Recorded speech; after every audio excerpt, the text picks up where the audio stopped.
तो आज का हमारा चैप्टर है द इंटरव्यू, जिसे लिखा क्रिस्टोफर सिल्वेस्टर ने। इन्होंने एक किताब लिखा था जिसका नाम था the penguin book of interviews. उसी के एक छोटे से हिस्से के बारे में इस चैप्टर में हमें पढ़ना है। और ये चैप्टर बटा हुआ है 2 पार्ट्स में। पहले पार्ट पे हमें देखना है इंटरव्यू क्या है और कुछ लोग कैसे इंटरव्यू का तारीफ करते हैं और कुछ लोगों को इंटरव्यू बिल्कुल देना पसंद नहीं होता है। और दूसरे पार्ट में देखना है एक फेमस इंसान का इंटरव्यू, जिससे हमें नॉलेज मिलेगा कि कैसे लिया जाता है इंटरव्यू। तो चलो अब स्टार्ट करते हैं इस चैप्टर को। बट इससे पहले मैं हूं तुम लोगों का दोस्त और होस्ट बीबी, निकल चुका एक स्टोरी टेलर बनने की जर्नी पे। एक्सपर्ट नहीं हूं, बट वो चीजें कर रहा हूं जिससे मुझे अच्छा फील हो और तुम लोगों को ये स्टोरी मरते दम तक याद रहे। अगर तुमने अभी तक चैनल को सब्सक्राइब नहीं किया तो जल्दी से कर लो। हम बढ़ते हैं स्टोरी की ओर। अब ऑथर हमारे स्टोरी का शुरुआत ये कहते हुए करता है कि इंटरव्यू का शुरुआत हुआ आज से 130 इयर्स पहले, और तब से लेके आज तक इंटरव्यू को बहुत ही कॉमनली यूज किया जाता है जर्नलिज्म में। और सिंपली इंटरव्यू का मतलब होता है सवाल जवाब करना। इंटरव्यू के दौरान जो इंसान सवाल पूछता है उसे कहता है इंटरव्यूअर। तुम ऐसे भी कह सकते हो कि वो एक होस्ट है जो इंटरव्यू करा रहा है, और जो इंसान इंटरव्यू देने आता है यानी कि उस इंटरव्यू का गेस्ट, उसे कहता है इंटरव्यूई। अब ये थोड़े टेक्निकल टर्म्स था, हो सके तो याद रख लेना। Back to the story. अब ऑथर बताते हैं हमें कि आज के समय ना अगर कोई भी इंसान जो पढ़ा लिखा है उसने कहीं ना कहीं इंटरव्यू के बारे में पढ़ा होगा या सुना होगा। और पता नहीं कितने हजारों सेलिब्रिटीज ने जब से इन्वेंशन हुआ है इंटरव्यू का, तब से वो लोग इंटरव्यू देते हुए आ रहे हैं। आज के समय इंटरव्यू इतना कॉमन हो चुका है कि तुम्हें हर जगह देखने मिलता है, न्यूज़पेपर में, मैगजीन्स में, टीवी में, इंटरनेट पे। तो लोगों का जो ओपिनियन है इंटरव्यू को लेके वो भी अलग अलग रहता है। लाइक कुछ लोग हैं जो कहते हैं कि इंटरव्यू ना एक आर्ट है, एक आर्ट जो कि एक इंसान के अंदर का जो सच्चाई है ना उसे बाहर निकाल सकता है अगर इंटरव्यू बहुत डीप लेवल पे होता है तब। इंटरव्यू की मदद से तुम सामने वाले इंसान जो इंटरव्यू दे रहा है ना उसका थॉट क्या है, उसके दिल में क्या छुपा हुआ है, वो सारी चीजें तुम उससे बाहर निकाल सकते हो। बट इस चैप्टर में ऑथर इंटरव्यू की अच्छाई से ज्यादा बुराई के बारे में बात करता है। वो कई सारे सेलिब्रिटीज के बारे में बताता है जो नफरत करते थे इंटरव्यू से, क्योंकि उन सेलिब्रिटीज को लगता था कि इंटरव्यू की वजह से उनका जो प्राइवेसी है ना उसका RIP इन पीस हो गया है। ये सेलिब्रिटीज इंटरव्यू के बारे में ऐसा व्यू पॉइंट रखते थे कि अगर कभी उनका इंटरव्यू ले लिया गया ना तो ये बेचारे विक्टिम है भाई साहब, इनके साथ बहुत गलत हुआ है। लाइक वो ये तक कहते थे कि जैसे पुराने कल्चर्स में ऐसा माना जाता है कि अगर कोई इंसान किसी का फोटो खींचता है ना तो जिस इंसान का फोटो खींचा गया है ना उसका सोल को उस फोटोग्राफर ने चोरी कर लिया है। एग्जैक्टली वैसे जब इंटरव्यूअर किसी का इंटरव्यू लेता है ना तो उसका जो कैरेक्टर है ना उसे चुरा लेता है, वो खत्म कर देता है। भाई साहब क्या लॉजिक था इस बात का, मुझे समझ नहीं आ रहा। बट अगर इसमें थोड़ी भी सच्चाई है ना तो मैं अभी कैमरा लेके जा रहा हूँ अपने क्रश के पास, अभी खींचता उसका एक फोटो और चुरा लेता उसका सोल को यार, और बना लेता उसे मेरा सोल मेट। क्या कहते हो? खैर बकवास नहीं करता है। Back to the story. अब आगे स्टोरी में ऑथर बताते हैं कुछ फेमस राइटर्स के बारे में जो इंटरव्यू के खिलाफ पे थे बिल्कुल। जैसे कि VS नाइपॉल एक फेमस राइटर था जिनका मानना था कि इंटरव्यू ना लोगों को इमोशनली हर्ट करता है। जब कोई इंसान इंटरव्यू देता है तो उसे मजबूर किया जाता है उसके प्राइवेट थॉट्स को बताने के लिए, और जब वो ऐसा मजबूरी में करता है तो उसे ऐसा फील होता है कि उसने अपने आप का कोई हिस्सा को खो दिया वो इंटरव्यू देने के बाद। ऐसे हमारे दूसरे राइटर लुइस कैरोल जो कि क्रिएटर थे एलिस इन द वंडरलैंड का, वो कहते थे कि अगर उनसे कोई इंटरव्यू लेने आता है ना तो उसे देख के डर जाते थे। वो कभी किसी को इंटरव्यू नहीं देते थे। वो सोचते थे कि अगर वो इंटरव्यू देंगे किसी को तो बहुत ज्यादा पॉपुलर हो जाएंगे, और उन्हें अटेंशन नहीं चाहिए था भाई साहब। अंदर से इंट्रोवर्ट होगा बंदा, तो इसीलिए वो हमेशा ऐसे लोगों को दूर कर देते हैं अपने आप से जो उनका इंटरव्यू लेने आते हैं, उनसे ऑटोग्राफ मांगने आते हैं, और बाद में जाके ये कहानियां वो दूसरों को सुनाते भी है कि कैसे कोई आया था मेरे पास इंटरव्यू लेने, ऑटोग्राफ लेने, बट मैंने दिया नहीं। इसके बाद हमारे तीसरे राइटर रुडियार्ड किपलिंग सीधा इंटरव्यू का नाम से ही नफरत करते थे। अगर कोई भी इंटरव्यूअर उनसे इंटरव्यू लेने आता था ना वो उनके ऊपर गुस्सा करने लगता था। एक बार क्या होता है, रुडियार्ड किपलिंग की बीबी कैरोलिन अपने डायरी पे लिखती है कि 14 अक्टूबर 1892 को 2 रिपोर्टर बॉस्टन से आते हैं इंटरव्यू लेने के लिए उनका, और वो दिन ही उनका खराब कर देते हैं। कैरोलिन अपने डायरी पे लिखते हुए बताती है कि क्यों उस दिन उसके पति ने उन दोनों रिपोर्टर्स को इंटरव्यू नहीं दिया, क्योंकि उनके पति किपलिंग के हिसाब से इंटरव्यू देना एक इमोरल चीज है, गलत चीज है। इट्स लाइक ये क्राइम है। लाइक अगर तुम किसी इंसान के ऊपर अटैक कर देते हो तो ये क्राइम है, राइट? एग्जैक्टली वैसे जब कोई इंसान तुम्हारा इंटरव्यू लेता है ना तो वो भी क्राइम कर रहा है, और इस चीज का उसे पनिशमेंट भी मिलना चाहिए। क्रिपलिंग के हिसाब से इंटरव्यू लेना एक कावर्डली चीज है, एक शेमफुल चीज है। कोई भी जो रेस्पेक्टफुल इंसान है ना वो ना ही कभी किसी से इंटरव्यू लेगा और ना ही वो किसी को देगा इंटरव्यू। बट बेशर्मी देखो इस इंसान का, ये बातें इतनी बड़े बड़े कर रहा है कि हाँ इंटरव्यू लेना तो बेशर्मी वाला चीज होता है। बट इसने खुद ही कुछ साल बाद मार्क ट्वेन का इंटरव्यू लिया जो कि एक फेमस अमेरिकन राइटर थे। हिपोक्रेसी देख रहे हो इस इंसान का, ये खुद कह रहा है कि इंटरव्यू बुरी चीज है और वो खुद ही ले रहा है दूसरों का इंटरव्यू। अब देखो यार बात तो वही आगे अटक जाता है, पैसे के लिए लोग सब करते हैं, पैसे के लिए क्या होगा इस बंदे ने। खैर बैक टू द स्टोरी। फिर आता है हमारे फोर्थ राइटर H.G. वेल्स, जिन्होंने 1894 को इंटरव्यू के दौरान कहा था किसी को इंटरव्यू देना ना बहुत ही मुश्किल चीज है यार, फट जाती है। उन्होंने इस चीज को एक्सप्रेस करने के लिए एक वर्ड का इस्तेमाल करा था, ऑर्डिल, जिसका मतलब है भाई साहब फट जाता है, वेरी पेनफुल अनकंफर्टेबल एक्सपीरियंस। देखो इंटरव्यू के दौरान उन्होंने ऐसा कह तो दिया था कि इंटरव्यू देना किसी को बहुत ही मुश्किल वाला चीज होता है, बट इन रियलिटी उन्होंने कई बार अपना इंटरव्यू दिया था दूसरों को, और 40 साल बाद उन्होंने खुद जोसेफ स्टालिन का इंटरव्यू लिया था। मतलब तुम समझ रहे हो, ये बंदा कहता है कि इंटरव्यू देना बहुत ही मुश्किल चीज होता है, देने को मन नहीं करता, फट जाता है। बट ये बंदा कई बार अपना इंटरव्यू देता लोगों को, एंड देन वो खुद भी जोसेफ स्टालिन का इंटरव्यू लेता है। अगर तुम्हें पता हो कि जोसेफ स्टालिन कौन है ना तुम्हारे फटके 4 हो जाएगा यार। मतलब गूगल कर लो पता चल जाएगा तुम्हें। पता नहीं इन 40 सालों में उसने कौन से बाबा जी का बूटी खाया था जो उसके पास इतना गुद आ गया कि वो जोसेफ स्टालिन का इंटरव्यू लेने चला गया।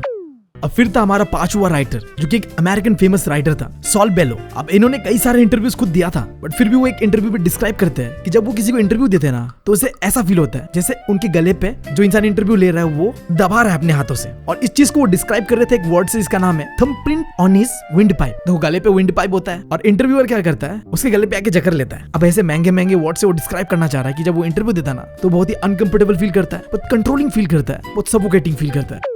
देखो तुमने अभी तक जितने भी राइटर्स का नाम सुना, वो सारे के सारे पट्टू थे। उन्हें इंटरव्यू देने से डर लगता था। और अगर ये चीज तुम मुझे पर्सनली पूछो कि अगर कोई मेरा इंटरव्यू लेता तो मेरा क्या फीलिंग रहेगा, तो मेरा भी फटेगा यार। जब कोई अनजान इंसान मुझे सवाल जवाब करेगा तो फटेगा मेरा। और स्पेशली जब वो सवाल जो वो पूछेगा वो दुनिया वाले देखेंगे, जज करेंगे मुझे, तो शायद मैं भी फट्टू, मुझे भी इंटरव्यू देने से डर लगता है। बट ऐसा सबका मानना नहीं है। कुछ लोगों का मानना है कि इंटरव्यू एक बहुत ही अच्छा तरीका है लोगों से कम्युनिकेट करने का। एक बंदा है डेनिस ब्राइन, जो कि एक ऑथर और एक जर्नलिस्ट है। उसका मानना है कि आज के समय इंटरव्यू की मदद से ही हम जितने भी फेमस पर्सनैलिटीज है उन्हें जान सकते हैं, समझ सकते हैं। और ये बात काफी हद तक सही भी है। हमारा जो भी फेवरेट सेलिब्रिटी होता है उनका इंटरव्यू देखते हैं हम और उन्हें समझ पाते हैं गहराई से। फिर वो बताते हैं कि अगर कोई भी इंपॉर्टेंट इन्फॉर्मेशन जो हम तक पहुंच रहा है ना, वो इसलिए पहुंच पा रहा है कि कोई एक इंसान किसी को कुछ पूछ रहा है और दूसरा इंसान उस चीज का जवाब दे रहा है। तो भाई साहब आज के समय में जो इंटरव्यूअर है ना, यानी कि वो इंसान जो इंटरव्यू ले रहा है ना, उसके पास तो भाई बहुत पावर है। वो चाहे तो कुछ भी कर सकता है, क्योंकि उसके पास पावर है सवाल पूछने का। बट मैं कहता हूँ इनसे ज्यादा पावरफुल है हमारी मम्मी यार। एक बार तुम इंटरव्यूअर का जवाब ना भी कर सकते हो कि मुझे नहीं देना इनका जवाब, बट तुम मम्मी अगर कुछ पूछे तो उसका मना नहीं कर सकते। तुम्हें बताना ही होगा, एक्सप्लेनेशन देना ही होगा। और तुम्हारे एक्सप्लेनेशन देने के बाद भी मम्मी तुम्हें कूटेगी यार। खैर यही पे होता था इंटरव्यू का पार्ट 1 कंप्लीट। पार्ट 1 में हमने देखा कि कैसे कुछ सेलिब्रिटीज, कुछ राइटर्स इंटरव्यू को लेके बहुत ही नेगेटिव थॉट्स रखते हैं, लाइक वो बिल्कुल पसंद नहीं करते हैं। बट इसके साथ साथ कुछ ऐसे राइटर्स भी थे जो कहते हैं कि आज के समय में इंटरव्यू बहुत ज्यादा इंपॉर्टेंट चीज है, इससे हम लोगों के साथ कम्युनिकेट कर सकते हैं। अब देखते हैं द इंटरव्यू का पार्ट 2, जहां में लिया जाता है एक इंटरव्यू। अब हमारे इंडिया के लॉन्डियो को ना इटालियन मैन बहुत पसंद है, तो चलो आओ बात करते हैं ऐसे इटालियन मैन का जिसके चैप्टर में इंटरव्यू लिया जा रहा है। अम्बर्तो इको, एक इटालियन मैन, बट कोई गैंगस्टर नहीं है ये है एक यूनिवर्सिटी में पढ़ाने वाला प्रोफेसर। अगर ये सुन के लॉन्डियो को थोड़ा दुख लगा तो सॉरी यार। अब अम्बर्तो इको ना एक स्कॉलर है। अब स्कॉलर बोले तो ऐसा इंसान जो बहुत ज्यादा ज्ञान देता है, उसके पास ज्ञान का भंडार है भाई साहब। जैसे कि हमारे एल्बर्ट आइंस्टाइन भी एक स्कॉलर थे। पता है तुम्हारे पास वो कितने जीनियस थे। और इसके साथ साथ मेरा बेस्ट फ्रेंड भी बहुत ज्यादा ज्ञान देता है यार मुझे, वो भी आगे जाके स्कॉलर ही बनेगा। तो ऐसे अम्बर्तो इको भी एक स्कॉलर था। उसके पास अच्छा खासा नॉलेज था सेमियोटिक्स का। अब सेमियोटिक्स बोले तो सिंबल्स का स्टडी करने को कहते हैं। इसके अलावा अम्बर्तो इको को अच्छा खासा आइडिया था लिटरेचर के बारे में, मिडिवल एस्थेटिक्स के बारे में। उन्होंने लिटरेचर के फील्ड पे ढेर सारे एकेडमिक्स बुक्स लिखा, एसेस लिखा, चिल्ड्रन बुक्स को लिखा और न्यूज आर्टिकल्स को लिखा। इन सबको करने के बाद जब उनका मन भर जाता है स्कॉलर वाले काम से, मतलब ज्ञान देने वाले काम से, तब वो लिखना शुरू करते हैं फ्रिक्शनल स्टोरीज। 1980 पे वो एक किताब लिखते हैं जिसका नाम था द नेम ऑफ ए रोज। अब ये किताब पूरे अमेरिका में बहुत फेमस होता है। लगभग उनकी किताब का 10 मिलियन कॉपीज पूरे अमेरिका में बिकता है। और इस फ्रिक्शनल बुक के फेमस होने के साथ साथ अम्बर्तो इको को माना गया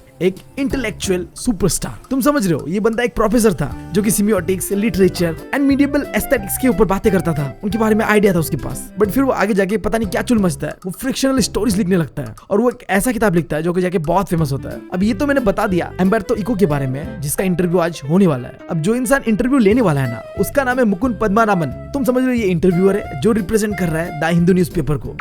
खैर अब आगे स्टोरी में इंटरव्यू स्टार्ट होता है। मुकुंद अम्बर्तो इको को कहता है कि एक इंग्लिश नॉवलिस्ट है डेविड लॉ, वो आपके बारे में कहता है कि उसे समझ नहीं आ रहा कि कैसे एक इंसान इतने सारी चीजें कर सकता है जैसे आप कर लेते हो। जिसके जवाब में अम्बर्तो इको कहता है कि आपको शायद मुझे देख के लग रहा हो कि मैं बहुत सारे काम करता हूँ, बट ऐसा नहीं है, मैं एक ही काम को बार बार करते रहता हूँ। तो मुकुंद पूछता है वो क्या चीज है जो आप बार बार करते हो। तो अम्बर्तो इको कहता है इसे एक्सप्लेन करना तो थोड़ा डिफिकल्ट होगा। अम्बर्तो इको कहता है कि उसके कुछ फिलोसॉफिकल इंटरेस्ट है। अब फिलोसॉफिकल इंटरेस्ट बोले तो जब कोई इंसान गहरी सोच पे खो जाता है, गहरी बातें करने लगता है अपने बारे में, लाइफ के बारे में, लाइक सिंपली जब तुम्हारे अंदर पे क्यूरियोसिटी होता है किसी भी चीज को जानने का और उसके ऊपर सवाल जवाब करने का, तो उसी को कहता है फिलोसॉफिकल इंटरेस्ट। तो वो अपने इस फिलोसॉफिकल इंटरेस्ट को अपने एकेडमिक वर्क्स पे डाल देता है, नॉवेल्स पे डाल देता है, जब बच्चों के लिए कोई किताब लिखता है वहां भी डाल देता है। मतलब इन सब चीजों से वो अपना क्यूरियोसिटी को बनाए रखता है। और तुम लॉन्डो को भी यार अपना क्यूरियोसिटी ऐसे बनाए रखना है, अपने फिलोसॉफिकल इंटरेस्ट को ढूंढना है कि तुम्हें क्या पसंद है और उसके ऊपर सवाल जवाब करने लगो, जिंदगी में बहुत आगे जाओगे। बट फिर वो आगे बताते हैं कि इस फिलोसॉफिकल इंटरेस्ट के अलावा उनका एक सीक्रेट भी है।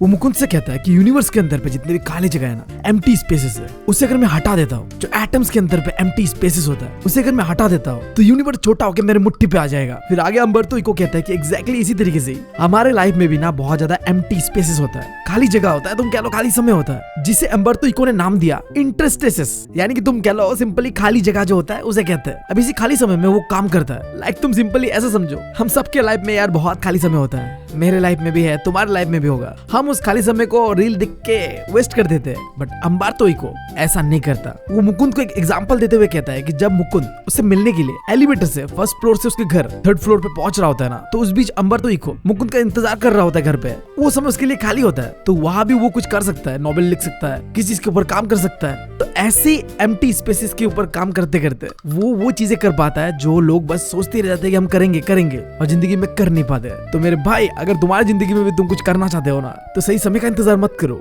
सही समय होता ही नहीं है। तो जब भी तुम्हारे पास खाली समय हो तो वो चीजें करना शुरू कर दो आज से, जो चीजें तुम हमेशा से करना चाहते थे। तभी तुम लोगों से अलग हो पाओगे। तुम अंबार्तो इको की तरह वो चीजें कर पाओगे जो चीजें बस लोग करने का सोचते हैं जिंदगी में बट कर नहीं पाते। अब मुकुंद अंबार्तो इको को कहता है कि हाँ, जो आप करते हैं शायद वो कोई और ना कर पाए। फिर वो अंबार्तो इको से अपना दूसरा सवाल पूछता है, तो आपके नॉन फ्रिक्शनल राइटिंग्स में जो आप ये प्लेफुल पर्सनल टच देते हो, ये नेचुरली आता है या आपको सोच के ये सब चीजें करते हो? देखो, दो तरीके का राइटिंग्स होता है, एक फ्रिक्शनल एक नॉन फ्रिक्शनल। फ्रिक्शनल यानी कि इमेजिनेशन, कहानियां, और नॉन फ्रिक्शनल यानी कि जो स्कूलों में पढ़ाया जाता है, कॉलेजेस में पढ़ाया जाता है, ज्ञान दिया जाता है जिसमें यार बोरिंग सा, उसे कहते हैं non frictional writings, scholar works. जो कहना है तुम वो कह लो। तो अंबार्तो इको के जो नॉन फ्रिक्शनल राइटिंग्स है ना, वो भी बहुत मजेदार होता है, उसमें पर्सनल क्वालिटीज होता है। जबकि जितने भी रेगुलर एकेडमिक स्टाइल पे लिखे हुए किताबें होते हैं ना, वो बहुत ही बोरिंग होते हैं। तो अंबार्तो इको कहता है कि जब वो अपना पहला डॉक्टरल डिसर्टेशन दे रहा था इटली के अंदर पे, लाइक कोई भी इंसान जब पीएचडी करता है ना, तो उसे एक सब्जेक्ट के ऊपर बहुत डीपली रिसर्च करने दिया जाता है और उनका एग्जाम नहीं होता है, उनका डिसर्टेशन होता है, वाइवा टाइप का तुम समझ लो। तो ऐसे जब उनका पहला डॉक्टरल डिसर्टेशन चल रहा था, तो उनके प्रोफेसर ने उनको कहा था, जितने भी स्कॉलर्स पीएचडी करने आते हैं ना, वो मोस्टली एक सब्जेक्ट के ऊपर बहुत सारी चीजें सीखते हैं। वो पहले तो कुछ एक फॉल्स हाइपोथेसिस लेते हैं, देन उसे करेक्ट करते हैं एंड अपना कंक्लूजन देते हैं, और इसी तरीके से उनका डिसर्टेशन खत्म हो जाता है। बट जब प्रोफेसर ने अंबार्तो इको का लिखा हुआ डिसर्टेशन को देखा, तो वो बाकी स्कॉलर से बिल्कुल अलग था। जहाँ लोग पहले गलतियां करते हैं, हाइपोथेसिस देते हैं, देन उसे ठीक कर देते हैं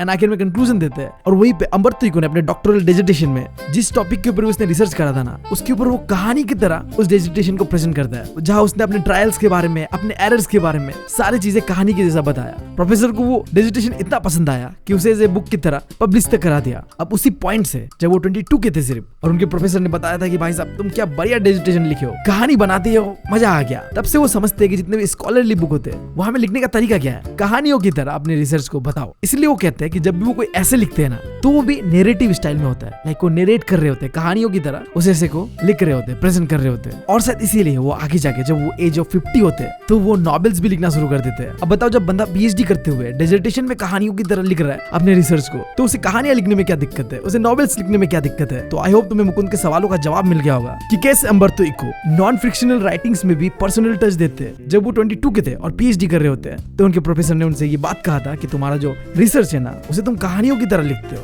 जो उन्हें बहुत पसंद आता है। और तब से लेकर अंबार्तो इको अपना ये स्टाइल बना लेते हैं कि जो भी लिखेंगे कहानी की तरह लिखेंगे, और इसी का नतीजा था कि आगे जाके एज ऑफ 50 पे वो नॉवेल्स लिखना भी शुरू कर देते हैं। अब अंबार्तो इको अपने एक दोस्त के बारे में बताता है, रोनाल्ड बार्थस, जो बहुत ही ज्यादा फ्रस्ट्रेटेड रहता था कि वो बस एक ऐसे लिखने वाला ही रह के बन गया, वो कभी एक नॉवेल नहीं लिख पाया, नॉवेलिस्ट नहीं बन पाया। ये बंदा चाहता था कि एक दिन वो एक क्रिएटिव राइटिंग करे, लाइक नॉवेल्स लिखे, बट वो चीजें करने से पहले वो मर जाता है। बट ऐसा फ्रस्ट्रेशन अंबार्तो इको की जिंदगी में कभी नहीं आया। उनके पास एक दिन बहुत खाली समय था, कुछ भी करने को नहीं था, तब से वो नॉवेल लिखना शुरू करते हैं, और आगे जाके वो बहुत ही फेमस नॉवेल लिखते हैं जिसका नाम है नेम ऑफ द रोज। मैंने आगे बताया स्टोरी में तुम्हें इसके बारे में। अब इसके बाद फिर आगे इंटरव्यूअर मुकुंद अंबार्तो इको से पूछता है, अगर बात करूं नॉवेल्स का, तो आप नॉवेल्स लिखने से पहले कई सारे फेमस एकेडमिक बुक्स भी लिख चुके हो, but the name of the rose novel लिखने के बाद आपने बस 5 ही नॉवेल्स लिखा है, जबकि आपने नॉन फ्रिक्शनल लगभग 20 से भी ज्यादा किताबें लिखे हैं। तो अंबार्तो इको मुकुंद को रोकते हुए कहता है कि 20 नहीं, पूरे 40 लिखे हैं। फिर मुकुंद एग्री करता है कि हाँ 40 बुक्स, और कहता है इन 40 बुक्स में आपने बहुत अच्छा काम किया है सिमियोटिक्स के ऊपर। बट ऐसा क्यों है कि जब भी किसी को पूछा जाता है कि अंबार्तो इको कौन है, तो लोगों का ऐसा जवाब रहता है कि वो एक नॉवेलिस्ट है। क्या इस चीज से आपको बुरा लगता है? तो देखो, यहाँ पे इंटरव्यूअर अंबार्तो के बारे में ये बताना चाह रहा है कि ये बंदा लोगों के बीच नॉवेलिस्ट के तौर पे ज्यादा फेमस है, जबकि उसने नॉवेल से ज्यादा कई सारे एकेडमिक बुक्स लिखे हैं, बट उसे कोई पूछ नहीं रहा। ऐसा क्यों? आओ जानते हैं। तो अंबार्तो इको जवाब में कहते हैं कि हाँ, उन्हें बुरा लगता है जब लोग उन्हें बस नॉवेलिस्ट के नाम से जानते हैं। वो अपने आप को कहते हैं कि वो तो बस एक यूनिवर्सिटी प्रोफेसर है जो कि बस संडे पे ही नॉवेल्स लिखते हैं, और ये कोई मजाक नहीं है। और आगे वो ये भी कहते हैं कि उन्हें अच्छा लगता है एकेडमिक कॉन्फ्रेंसेस पर पार्टिसिपेट करना। वो कभी भी किसी मीटिंग पे नहीं गए जहाँ ऑथर्स और राइटर्स जाते हैं। लाइक समझ रहे हो, बंदा कह रहा है कि वो एक प्रोफेसर है भाई साहब, जो पढ़ाई लिखाई वाली चीज है वो अपने आप को उसी से ज्यादा एसोसिएट करते हुए देखता है। इसीलिए वो एकेडमिक कॉन्फ्रेंसेस पे पार्टिसिपेट करता है जाके, बट वो कभी भी ऐसे मीटिंग्स को अटेंड नहीं करता जहाँ राइटर्स लोग आते हैं, इकट्ठा बातें करते हैं। फिर वो आगे ये भी कहते हैं कि वो ओके इस चीज से कि लोग बस उसे एज ए नॉवलिस्ट का तरह ही देखते हैं, क्योंकि शायद लोगों को ना नॉवेल्स पढ़ना ज्यादा पसंद है। और सही भी ये बात कि इसको किताबें पढ़ना पसंद है जहाँ ज्ञान की बातें हो, नहीं पसंद यार मजेदार कुछ स्पाइसी सा इमेजिनेशन वाला चीज होता है तभी तो मजा आता है। वो कहते हैं कि जो वो नॉवेल्स लिखते हैं उससे वो ज्यादा ऑडियंस तक पहुंच सकते हैं, और वो उम्मीद भी नहीं करते जो एकेडमिक वर्क वो करते हैं सिमियोटिक्स को लेके वो 1 मिलियन लोगों तक पहुंचेगा। अब तुम ही सोचो ना यार, मैं पढ़ाई के ऊपर वीडियो बनाता हूँ तो मेरे ज्यादा व्यूज नहीं आते, अगर मैं कोई बकैती करता तो शायद बहुत ज्यादा व्यूज आता। सो मैं इस चीज से बहुत ज्यादा रिलेट कर पा रहा हूँ। पढ़ाई किसी को पसंद नहीं होता, बोरिंग चीज होता है ना। फिर अब आगे मुकुंद अपना दूसरा सवाल पूछता है, ये जो नॉवल है द नेम ऑफ ए रोज, ये एक बहुत सीरियस नॉवल है जहाँ स्टोरी जो है बहुत ज्यादा मिस्ट्री से भरा हुआ है, बट इसके अंदर भी कैसे आपने metaphors, theology and medieval history को डाल दिया। क्या आपको इस नॉवल को लिखते वक्त अजीब नहीं लगा कि इतने डिफिकल्ट चीज में एक नॉवल के अंदर डाल रहा हूँ? हालांकि आपके नॉवल को कई लोगों ने पसंद किया। तो अमृतो इको कहते हैं कि उन्हें कभी इस चीज का कंफ्यूजन नहीं हुआ। हाँ, बट कंफ्यूजन होता है जर्नलिस्ट को और पब्लिशर को, क्योंकि वो लोग मानते हैं कि लोगों को आसान चीज पढ़ने में ज्यादा मजा आता है। अगर हम नॉवेल्स के अंदर पे ऐसे डिफिकल्ट चीजें डाल देंगे ना तो लोगों को पढ़ने में मजा नहीं आएगा। फिर वो आगे कहते हैं कि दुनिया के अंदर पे 6 बिलियन लोग हैं और उनका जो नॉवेल है द नेम ऑफ द रोज वो बस 10 से 15 मिलियन ही बिका है, जिसका मतलब है उनका किताब बहुत कम लोगों ने पढ़ा है। बट जिन्होंने भी पढ़ा है शायद उन्हें आसान चीजें पढ़ना पसंद नहीं है, या फिर है भी तो कभी कभी मुश्किल चीजें भी पढ़ना पसंद है। सही बात है यार, कभी कभी यार चैलेंजेस जिंदगी में जरूरी होता है। फिर वो अपना एग्जांपल देते हैं कि रात के 9 बजे को ना वो खाना खाने के बाद जब भी टीवी देखने जाते हैं तो वो 2 शो देखते हैं, मियामी वाइब्स या इमरजेंसी रूम, और वो इन दोनों शो को देख के बहुत एंजॉय भी करते हैं। बट ऐसा नहीं कि ये शो वो पूरे दिन देखना चाहते हैं, बस सोने से पहले एक बार देख लिया मजा आ गया। तुम समझ रहे हो अमृतो को क्या बताने की कोशिश कर रहा है। हाँ, हो सकता है कि लोगों को आसान चीजें पढ़ना ज्यादा पसंद है, बट कभी कभी लोगों को ऐसी किताबें भी पढ़ना पसंद है जिसमें चैलेंजेस होता है, जैसे कि उनका किताब था। इसलिए शायद उनका किताब ज्यादा नहीं बिका है, बट जितना भी बिका है वो उन लोगों ने खरीदा है, उन लोगों ने पढ़ा है जिन्हें चैलेंजेस पसंद था।